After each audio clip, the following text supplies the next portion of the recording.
শান্ত দল জনতা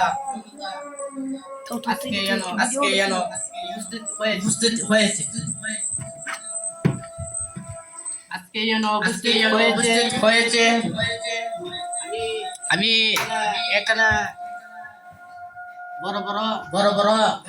নেতাবার্তা আছে আমি বলতে চাই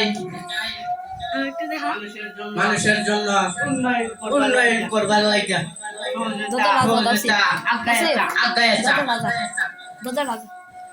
দ্বিতীয় কথা হইল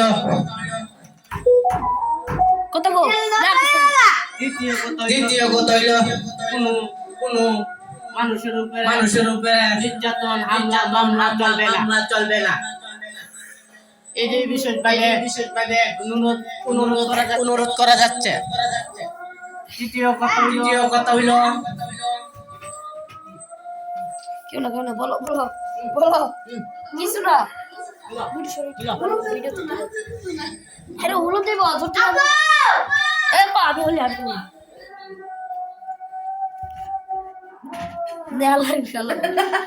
যারা আমি কাম করতেছিলি ফাফের ভাগিদার হইছ